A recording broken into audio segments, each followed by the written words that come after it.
तो बच्चों, गणित विषय में हिंदी माध्यम में पढ़ाने वाले शिक्षक आपको बहुत कम कोचिंग सेंटर में मिलते हैं, क्योंकि जहाँ भी पता किया तो कोचिंग सेंटर वाले कहते हैं 9वीं कक्षा में 10वीं कक्षा में हमारे पास हिंदी मीडियम के बैच नहीं है। ये सब देखते हुए मैंने आप लोगों की सुविधा के लिए गणित विषय के लिए कक्षा 9वीं और 10वीं के पूरे सिलेबस को आपके सामने एक एक सवाल को आपके सामने करके और दिखाऊंगा। मैं पिछले 17-18 वर्षों से 9वीं 10वीं कक्षा में गणित विषय पढ़ा रहा हूँ। अधिकांश बच्चों ने अच्छा स्कोर भी किया है, 100 में से 100 नंबर लाने वाले बच्चे भी रहे हैं। वो उनकी प्रतिभा थी, मैं श्रेय नहीं ले रहा हूँ, मैंने नहीं किया है, मैंने सिर्फ उनकी मदद की, लेकिन उन्होंने अपनी प्रतिभा को निखारा और अच्छा स्कोर किया। आप में भी प्रतिभा है तो आप भी मार्गदर्शन प्राप्त करके अच्छा स्कोर बना सकते हैं। इस चैनल पर आपको कक्षा 9वीं और 10वीं के हिंदी माध्यम के सभी पूरा कोर्स, एक एक एक्सरसाइज का एक एक सवाल मिलेगा। आप देखें, उसका फायदा उठाएं और आगे बढ़ें। शुरू करते हैं। क्लास 9th, उसमें जो पहला है आपका संख्या पद्धति। संख्या पद्धति में स्टार्ट करेंगे एक्सरसाइज 1.1। इसमें हम देखते हैं प्रश्न क्रमांक 1 लिखा हुआ है, क्या 0 एक परिमेय संख्या है? क्या इसे आप P बटे Q के रूप में लिख सकते हैं, जहां P और Q पूर्णांक है और Q बराबर नहीं है 0 के।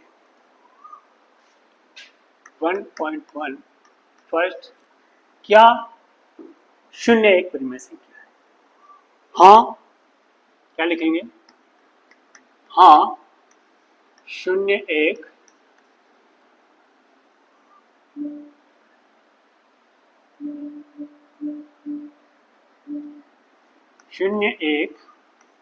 परिमेय संख्या है, परिमेय संख्या है। आगे लिखा है कि क्या इसे P बटे Q के रूप में लिख सकते हैं? हाँ, इसे 0 बटे 1, 0 बटे 2, 0 बटे 3, 0 बटे 4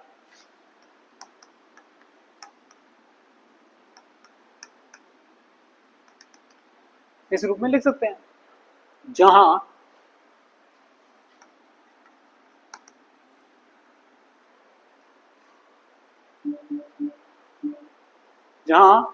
P बटे Q के रूप में है, Q 0 नहीं होना चाहिए, तो Q 0 नहीं है। ठीक है, क्लियर हो गया? समझ आएगा? अभी देखिए दूसरे की हम बात करते हैं। प्रश्न क्रमांक 2 देखिए, 3 और 4 के बीच में 6 परिमेय संख्याएं ज्ञात कीजिए। 3 और 4 के बीच में 6 परिमेय संख्या। एक्सरसाइज 1.1 का क्वेश्चन नंबर। दूसरा प्रश्न है, 3 और 4 के बीच में 6 परिमेय संख्याएं ज्ञात कीजिए। देखिए, थोड़ा सा बात कर लेते हैं, परिमेय संख्याएं की बात कर रहे हैं। परिमेय संख्या किसे कहते हैं? परिमेय संख्या वह संख्या जिसे P बटे Q के रूप में लिखा जा सकता है, जहां Q 0 ना हो, वो परिमेय संख्या होती है। ठीक है, इतना आपने को पता है। आगे आएगा, अभी पढ़ा देंगे, सारी चीजें बताएंगे आपको। प्राकृत संख्याएं, पूर्ण संख्याएं, पूर्णांक, सम विषम, परिमेय अपरिमेय, भाज्य अभाज्य और भी जो संख्याएं हैं वो सारी आपको स्टेप बाय स्टेप पूरी बताएंगे। अभी जो प्रश्न है अपना वो ये है कि 3 और 4 के बीच में 6 परिमेय संख्या लिखी। 3 और 4 भी परिमेय संख्या है, क्यों? क्योंकि इन्हें भी P बटे Q के रूप में लिखा जा सकता है। 3 और 4 भी परिमेय संख्याएं हैं, 3/1 4/1 लिख देंगे तो भी परिमेय संख्या।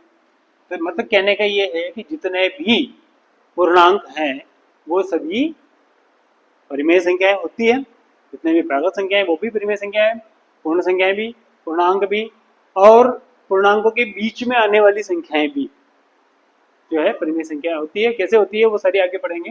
अभी हाल फिलहाल ये सवाल करते हैं। सवाल में लिखा है 3 और 4 के बीच में 6 परिमेय संख्या। अब ये 6 परिमेय संख्याएं पूछ रहा है।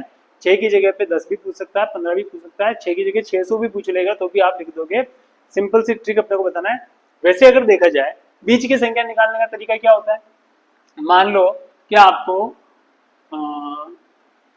50 और 100 के बीच की संख्या लिखनी है, तो आप क्या देंगे 51, 52, 53, 54, 55, 56 यही बोलोगे। ठीक है, यहाँ तो आपको काउंटिंग में मिल रहा है तो आप लिख दोगे। 1 और 10 के बीच में पूछेंगे तो आप लिख दोगे 2, 3, 4, 5 लिख देंगे। ठीक है, किंतु आपको इसमें नहीं करना है। जैसे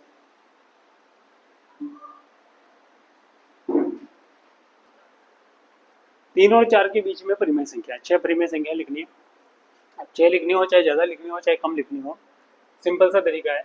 वैसे हम क्या कर सकते हैं कि जैसे मान लो 2 और 4 के बीच में लिखनी है तो दोनों को जोड़ के 6 हुआ, उसका आधा करेंगे तो 3 आ जाएगा, ये इसके बीच की संख्या होगी। 1 आ गई, फिर इन दोनों को जोड़ के आधा करेंगे फिर आ जाएगी, फिर इन दोनों को जोड़ के आधा करेंगे फिर आ जाएगी। लेकिन इसमें जो है आपको जोड़ने में और फिर बटे की संख्याएं आएगी, परिमेय संख्याएं आएगी, भिन्न के रूप में आएगी, उनको जोड़ने में थोड़ी सी आपको दिक्कत आएगी। इसलिए सबसे बढ़िया है वो ये है कि आप इनको इस प्रकार से जोड़ें कि 3 और 4 के बीच हमें कितनी संख्याएं लिखनी है, 6 संख्याएं लिखनी है। तो 6 प्लस 1 बराबर कितना हुआ, 7। जितनी संख्याएं लिखनी है उसमें आपको कितना मिलाना है, 1 मिलाना है, 1 एड ऑन करना है। मान लो 10 संख्याएं लिखनी है तो 10 प्लस 1 बराबर 11। मान लो 20 संख्याएं लिखनी है तो 20 और 1 21। जितनी भी संख्याएं हमें बीच की संख्याएं ज्ञात करनी है उसमें आपको 1 मिलाना है, वो हो गया आपका 7। अब आपको क्या करना है कि 3 और 4 दोनों में 7/7 से गुणा करना है। ठीक है, यहां जो प्राप्त हो रहा है 1 जोड़ने के बाद उससे आपको गुणा कर देना है। इसके बटे में कुछ नहीं है तो हम 1 मान लेते हैं, ये p/q के रूप में है, परिमेय संख्या है। ठीक है, फिर यदि हम गुणा करते हैं तो 7 तिया 21, 7 एकम 7 और 7 चौक 28, 7 एकम 7। ये तुल्य भिन्न हो गए। 3 को 21/7 लिख सकते हैं और 4 को हम 28/7 लिख सकते हैं। जैसे ही हम 7 का भाग इसमें लगाएंगे ये 4 वापस बन जाएगा, 7 का भाग इसमें लगाएंगे ये 3 वापस बन जाएगा। मतलब ये 3 ही है और ये 4 ही है। 3 और 4 को हमने तुल्य भिन्न बना करके यहाँ लिख दिया है। अब इनके बीच की संख्याएं यदि लिखेंगे 21 और 28 के बीच में, 21 के बाद काउंटिंग स्टार्ट होती है 22/7, 23/7, 24/7, 25/7, 26/7, 27/7।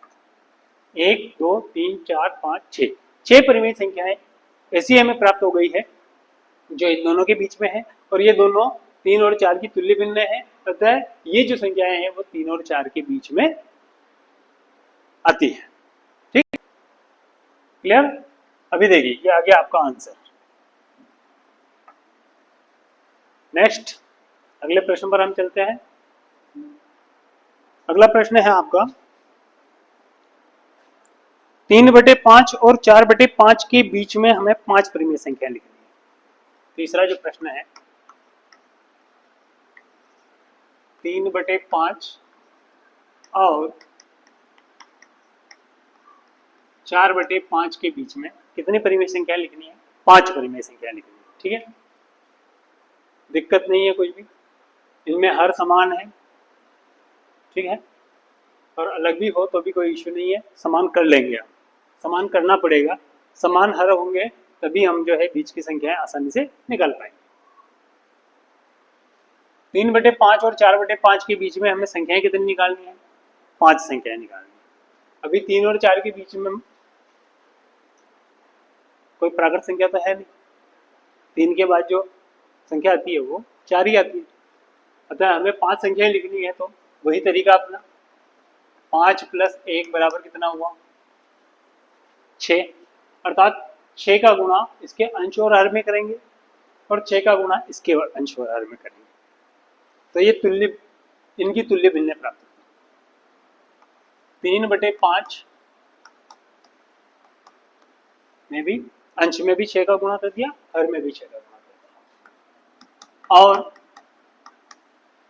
4/5 के अंश में भी 6 का गुणा कर दिया और हर में भी 6 का गुणा कर दिया, तो तुल्य भिन्न जो हमें प्राप्त होगी 6 × 3 = 18, 6 × 5 = 30 और 6 × 4 = 24, 6 × 5 = 30। ये 3/5 की तुल्य भिन्न हो गई 18/30, 4/5 की तुल्य भिन्न हो गई आपकी 24/30। इनके बीच की जो संख्याएं होंगी वो संख्याएं इनके बीच की ही होंगी। तो 18/30 से लेकर 24/30 के बीच में जितने भी आएंगे, 19/30, 20/30, 21/30, 22/30, 23/30, ये 1, 2, 3, 4, 5 संख्याएं जो हमें प्राप्त हुई है, यही हमारा आंसर है। 3/5 और 4/5 के बीच की 5 परिमेय संख्याएं। क्लियर? प्रैक्टिस कीजिएगा, अलग अलग संख्याएं लेकर के करिए। 4 और 5 के बीच में संख्याएं याद कीजिएगा, है ना। 4/7 और 5/7 के बीच में, इसमें भी 6 संख्याएं याद कीजिएगा, इसमें भी 6 संख्याएं याद कीजिएगा। प्रैक्टिस करना आप लोग, ठीक है। कोई दिक्कत आए तो बता दीजिएगा, आगे समाधान करेंगे। नेक्स्ट,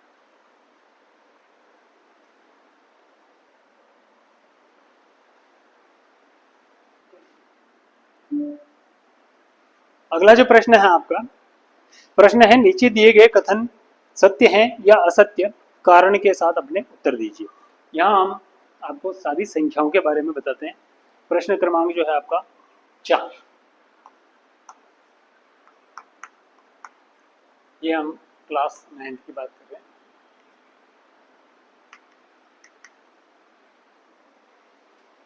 प्रश्न में लिखा है प्रत्येक प्राकृत संख्या एक पूर्ण संख्या होती है। आप चलो, प्राकृत संख्याएं क्या है, पूर्ण संख्याएं क्या है, पूर्णांक क्या है, वो सब चीजें पहले समझ लेते हैं, उसके बाद ही हम ये सत्य असत्य की बात करें। सबसे पहले आते हैं प्राकृत संख्या।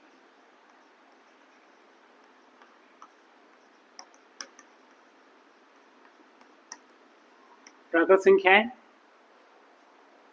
जो नेचुरली हम गिनती बोलते हैं, बच्चों को गिनती बोलना सिखाते हैं शुरुआत में। जब बच्चा स्कूल में जाना शुरू होता है छोटी कक्षा में, है ना, केजी फर्स्ट में, केजी सेकंड में, तब उसको गिनती बोलना स्टार्ट कैसे कर देते हैं? गिनती का जो चार्ट होता है अपना, वो 1, 2, 3, 4, 5, 6, 7, 8, 9, 10 होता है कि ना, वो प्राकृत संख्या है।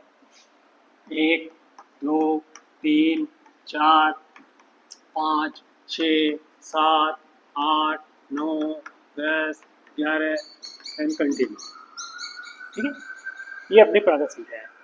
फर्स्ट, पहली सबसे छोटी प्राकृत संख्या 1 है, और सबसे बड़ी का तो है ही नहीं, इनफाइनेटली चली जाती है। कोई कहता है कि ये सबसे बड़ी है तो उसमें 1 जोड़ेंगे उससे भी बड़ी आ जाएगी, इसलिए सबसे बड़ी कुछ नहीं। उसके बाद आते हैं पूर्ण संख्या।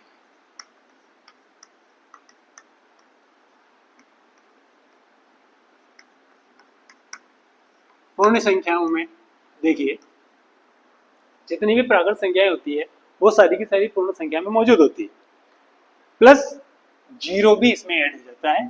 0, 1, 2, 3, 4, 5, 6,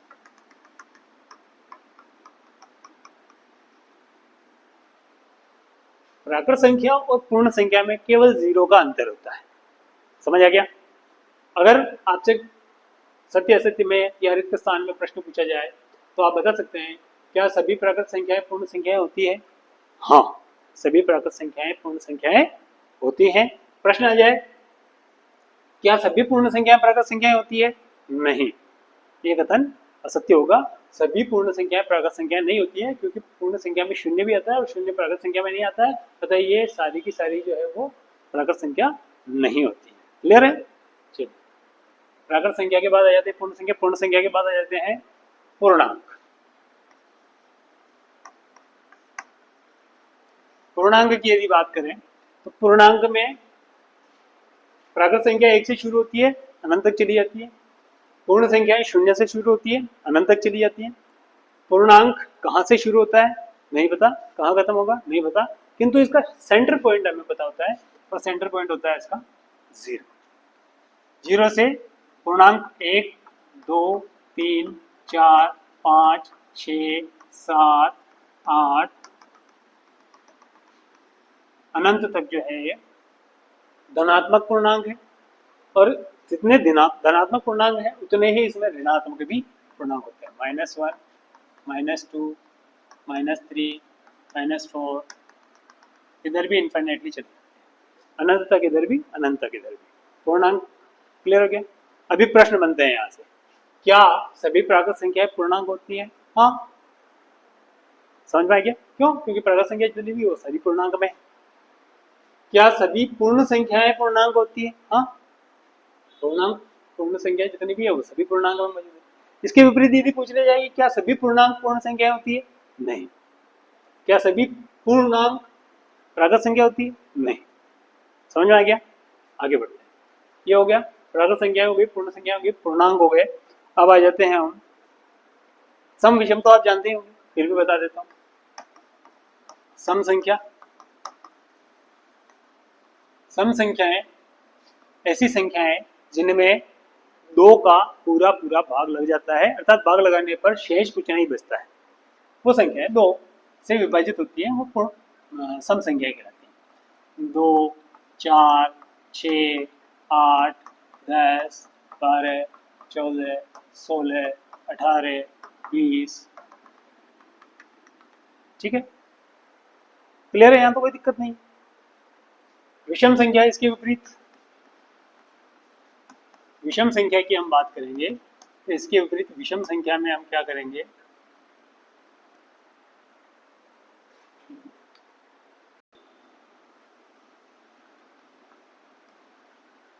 विषम संख्याएं जो होगी जिसमें 2 का पूरा पूरा भाग नहीं लगता है। 1, 3, 5, 7, 9, 11, 13, 15, 17, 19 इनफाइनाइटली चली जाए। यहाँ तक कोई दिक्कत नहीं है।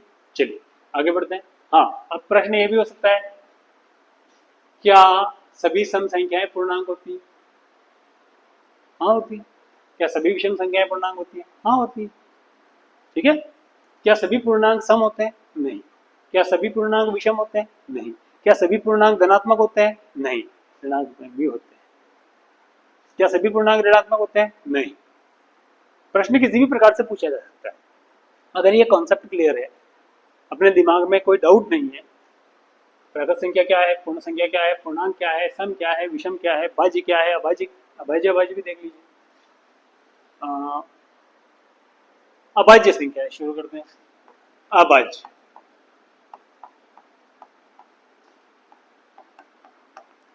अभाज्य संख्याएं जानते हैं? वे संख्याएं जिनमें उस संख्या के स्वयं के अलावा और किसी का भाग नहीं लगता है। एक का तो लगता है, एक का सब में लगता है, इसलिए एक को न तो भाज्य गिनेंगे और न ही अभाज्य। एक को छोड़ दीजिए, एक के अलावा 2, 3, 4, 5, 6, 7, 8, 9 जितने भी अपनी संख्याएं हैं, जितने भी अपने अंक है या संख्याएं हैं, उनमें स्वयं के अलावा अन्य किसी संख्या से भाग लगता है तो वो भाज्य है, नहीं लगता है तो वो अभाज्य है। तो एक को छोड़ देते हैं, उसके बाद बात करते हैं 2 की। 2 में 2 के अलावा और किसी का भाग लगता है क्या? नहीं लगता है, तो ये है अभाज्य। 3 में 3 के अलावा और किसी का भाग लगता है क्या? नहीं लगता है, ये भी अभाज्य है। 4 में 2 का भाग लगता है, मतलब ये भाज्य नहीं, ये अभाज्य नहीं है, भाज्य है। ठीक है। 5 5 में 5 के अलावा किसी का भाग नहीं लगता है। 6 में 2 का भी भाग लगता है, 3 का भी लगता है। 7 7 एक अभाज्य संख्या है। 8 में तो 2 का भी भाग लगता है, 4 का भी लगता है। 9 में 3 का भाग लगता है, 10 में 2 का भाग लगता है। 11 13 17 19 23। समझ गए। आप लोग 1 से 100 तक की अभाज्य संख्याएं लिख लेना, तो आपको ध्यान में रहेगा कि 1 से 100 तक में कौन कौन सी संख्या अभाज्य है और कितनी है, वो भी काउंटिंग भी कर लेना। प्रश्न कभी कभी ये भी आता है 1 से 100 तक में कितनी अभाज्य संख्याएं हैं बताइए। ठीक है, तो आपको पता होना चाहिए। चलिए आगे बढ़ते हैं, भाज्य संख्या की बात करते हैं। तो भाज्य संख्याएं जिनमें स्वयं उस संख्या के अलावा अन्य किसी संख्या या अंक का भाग लगता है तो वो भाज्य है। 1 को काउंट नहीं करना है, 2 और 3 अभाज्य है, तो स्टार्टिंग हो गई आपकी 4। 4 जो है ये पहली भाज्य संख्या है। 4 के बाद 6, 6 के बाद 8 9 10 12 14 15 16। समझ में आ गया? क्लियर है? प्राकृत संख्या क्लियर है, पूर्ण संख्या क्लियर, पूर्णांक क्लियर, सम संख्या क्लियर, विषम संख्या क्लियर, अभाज्य संख्या क्लियर, भाज्य संख्या क्लियर। अब बात करते हैं परिमेय और अपरिमेय संख्याएं। परिमेय संख्याएं वे संख्याएं जिनको p बटे q के रूप में लिखा जा सकता है। तो अब तक जितनी भी हमने पढ़ी है ये सब परिमेय संख्याओं के रूप में आ जाएगी। जितनी भी संख्याएं, सारी प्रकरण संख्याएं, ये भी परिमेय संख्या है, पूर्ण भी परिमेय संख्या है, पूर्णांक जितने हैं वो सब भी परिमेय है, सम विषम भाज्य अभाज्य जितने हैं वो सबके सब परिमेय हैं। क्यों? क्योंकि इन सबको हम p बटे q के रूप में लिख सकते हैं, किंतु इनके अलावा भी और बहुत सारी परिमेय संख्याएं होती है। जैसे 1 और 2 के बीच में आधा होता है, सॉरी 1.5 होता है, 0 और 1 के बीच में आधा होता है 1/2। 1/2 भी परिमेय संख्या है जिसको p बटे q के रूप में लिख सकते हैं। 1/3, 1/2, 1/4, 1/5, 1/7 जितनी भी p बटे q के रूप में लिखी जाने वाली संख्याएं हैं वो सब परिमेय संख्याएं कहलाती है। तो परिमेय संख्या की सीधी सी परिभाषा है, परिमेय संख्या क्या है? जिन संख्याओं को p बटे q के रूप में लिखा जा सकता है जहां पर q का मान 0 नहीं होना चाहिए। q का मान 0 नहीं होना चाहिए मतलब अंश ऊपर होता है और हर नीचे होता है। तो हर जो होता है p बटे q के रूप में लिखते हैं, तो हर जो होता है q वो 0 नहीं होना चाहिए। कौन 0 नहीं होना चाहिए? हर। q 0 नहीं होना चाहिए। बाकी और कोई भी अंग होगा चलेगा, तो उसको हम परिमेय संख्या कहते हैं। परिमेय संख्या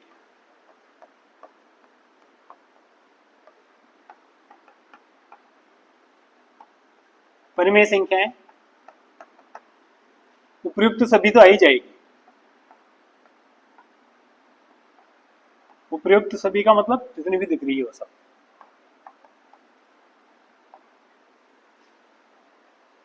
के अलावा 1/2, 2/3, 3/5, 1/4, 7/8 कुछ भी p बटे q जहां q बराबर ना हो 0। सिंपल सी बात। क्लियर? अभी बात करते हैं अपरिमेय संख्या की। अगर ये सब परिमेय है तो अपरिमेय संख्याएं क्या है? अपरिमेय संख्याएं देखो इसमें और भी चाहिए, परिमेय में वो भी आ जाएगी। जैसे मान लो आपको 0.5 आ गया, क्या आ गया? ये भी एक परिमेय संख्या है। 0.5 आ गया, 0.7 आ गया, है ना? ये भी एक परिमेय संख्या।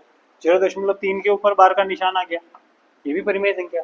0.6 के ऊपर बार का निशान आ गया, ये भी एक परिमेय संख्या है। क्योंकि इन सबको हम p बटे q के रूप में लिख सकते हैं, और जिसको हम p बटे q के रूप में लिख सकते हैं वो सभी क्या हो गई? आपकी परिमेय संख्याएं हो गई। अब ऐसी कौन सी संख्या है जिनको p बटे q के रूप में नहीं लिख सकते हैं? जिनको हम p बटे q के रूप में नहीं लिख सकते हैं वो हो गए आपकी अपरिमेय संख्याएं। और ऐसी कौन सी संख्या है? चलो बताओ, आप बता सकते हो कौन कौन सी संख्या है ऐसी? जिनको हम p बटे q के रूप में नहीं लिख सकते हैं? बोलो। हाँ, पाई। पाई का जो मान होता है वो 22/7 लिखा जाता है, पर एक्चुअल 22/7 होता नहीं है, वो लगभग होता है, इसलिए पाई का मान जो होता है वो अपरिमेय गिना जाता है। चलिए, वेरी गुड। और बताओ। हाँ, √2, √3, √5, √5, √2, √3, इनके मान को भी हम जो है p बटे q के रूप में व्यक्त नहीं कर सकते हैं। तो ये से जितनी भी संख्याएं आएगी वो सब जो है आपकी अपरिमेय संख्याएं कहलाएगी। हाँ, और भी है दशमलव। इस रूप में क्लियर नहीं हो रहा हो तो एक अपन देख लेते हैं, जैसे कि 0.1, 2, 1, 2, 2, 1, 2, 2, 2, 1, 2, 2, 2, 2, ये बढ़ता ही जा रहा है ना? तो ये क्या हो गया? इसको भी हम p बटे q के रूप में नहीं लिख सकते, इसलिए ये भी अपरिमेय होगा। ठीक है, चलिए इसके बारे में और आगे बढ़ते हैं। कितना हो गया अपना? प्राकृत संख्या हो गई, पूर्ण संख्या हो गई, पूर्णांक हो गई, सम संख्या हो गई, विषम संख्या हो गई, अभाज्य संख्याएं हो गई, भाज्य संख्याएं हो गई, परिमेय संख्याएं हो गई, अपरिमेय संख्याएं। अब आ जाते हैं अपन वास्तविक और अवास्तविक संख्या। नेक्स्ट, वास्तविक संख्या।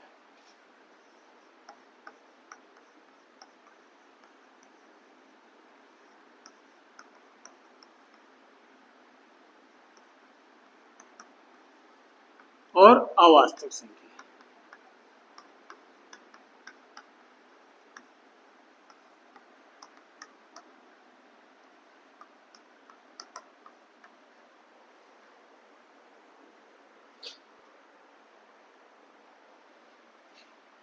वास्तविक संख्याएं अब तक अपनों ने जितनी भी देखी, हमने जितनी भी अब तक देखी है, प्राकृत संख्याएं, पूर्ण संख्याएं, पूर्णांक, सम, विषम, भाज्य, अभाज्य, परिमेय, अपरिमेय, ये जितनी भी है टोटली, तो वो सब वास्तविक संख्याएं हैं, जिसको हम जोड़ सकते हैं, घटा सकते हैं, गुणा कर सकते हैं, भाग कर सकते हैं, इस प्रकार से हल कर सकते हैं। ठीक है। अवास्तविक संख्याएं क्या होगी? उपयुक्त सभी ले लेते हैं, यहाँ पे आ जाएगा आपका उपयुक्त सभी जो है वास्तविक संख्या है। अच्छा, ये उपयुक्त सभी वास्तविक संख्याएं हैं, तो अवास्तविक क्या है? प्रश्न यहाँ होता है अवास्तविक। अवास्तविक का मतलब क्या होता है? जो रियलिटी में है नहीं, वास्तव में जिसका कोई वजूद नहीं होता है, वो अवास्तविक संख्या कहलाती है। ठीक है। जैसे मान लो मैंने अंडरवुड में लिखा 4, इसकी वैल्यू क्या होगी? 2 होगी। अगर मैं 2 से 2 को गुणा करूं तो 4 प्राप्त होता है। ठीक है। अगर -2 से -2 का गुणा करूंगा तो क्या प्राप्त होगा? तो भी 4 प्राप्त होगा। तो आपको कैसे पता कि ये +2 से +2 का गुणा करने पर ही बना था? हो सकता है -2 से -2 का गुणा करने पर ये 4 प्राप्त हुआ हो। तो वर्गमूल जब हम करेंगे तो इसमें प्लस माइनस, ये प्लस का भी हो सकता है, माइनस का भी हो सकता है। पर यहाँ एक चीज सोचने वाली है कि ये प्लस का या माइनस का हो सकता है, किंतु जो वर्ग करने के बाद जो संख्या प्राप्त होगी वो कभी भी माइनस की प्राप्त नहीं हो सकती। क्यों नहीं हो सकती? क्योंकि 2 माइनस की संख्याओं का गुणा करने पर भी प्लस का ही आंसर आएगा, और 2 प्लस की संख्याओं का गुणा करने पर भी plus plus plus plus, minus minus plus. इसका अर्थ ये हुआ कि यदि अंडरवुड में आपके पास ऐसा आ जाता है कुछ भी, -1 आ जाता है, -2 आ जाता है, -3 आ जाता है, -4, -5, XYZ, ठीक है, माइनस में x आ जाता है, तो रियल में ऐसी कोई संख्या एग्जिस्ट ही नहीं करती है, ऐसी हो ही नहीं सकती है। ऐसी संख्याओं को हम कहते हैं अवास्तविक। क्लियर कोई डाउट नहीं। अब आ जाते हैं हम अपने सवाल पर। सवाल में लिखा है प्रत्येक प्राकृत संख्या एक पूर्ण संख्या होती है। देखिए, प्रत्येक प्राकृत संख्या एक पूर्ण संख्या होती है। हाँ, होती है। जितनी भी प्राकृत संख्या है सब पूर्ण संख्या में उपस्थित है। इसके विपरीत यदि पूछ लेता तो ये पहला कथन हो गया सत्य, ठीक। इसके विपरीत यदि पूछ लेता प्रत्येक पूर्ण संख्या एक प्राकृत संख्या होती है, नहीं, असत्य, ठीक। चलिए अगला प्रश्न देखिए। अगला, प्रत्येक पूर्णांक एक पूर्ण संख्या होती है। प्रत्येक पूर्णांक एक पूर्ण संख्या होती है। क्या होती है? बोलो, अरे मुंह से बोलो भैया। नहीं होती। प्रत्येक पूर्णांक नहीं होता है पूर्ण संख्या, क्योंकि पूर्णांक में तो ऋणात्मक भी आ रहे हैं, पूर्ण संख्या में नहीं होते हैं। इसलिए यह कथन आपका असत्य हो गया। आगे बढ़ते हैं। प्रत्येक परिमेय संख्या एक पूर्ण संख्या होती है। प्रत्येक परिमेय संख्या एक पूर्ण संख्या होती है, नहीं होती है। प्रत्येक परिमेय संख्या पूर्ण संख्या नहीं हो सकती है, क्योंकि ये पूर्ण संख्या नहीं है, ठीक है ना।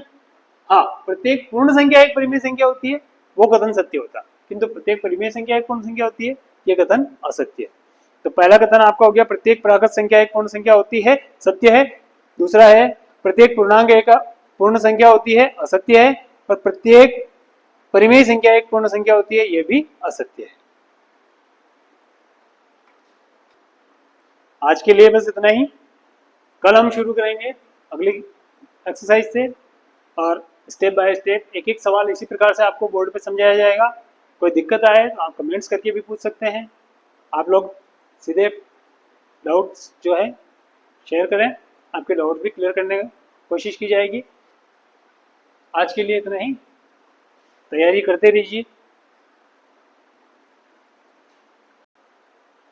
और ये जो है जितना भी आपको बताया जाएगा उसके पीडीएफ नोट्स भी आपको अवेलेबल हो जाएंगे, आप उनको देख करके भी स्टडी कर सकते हैं।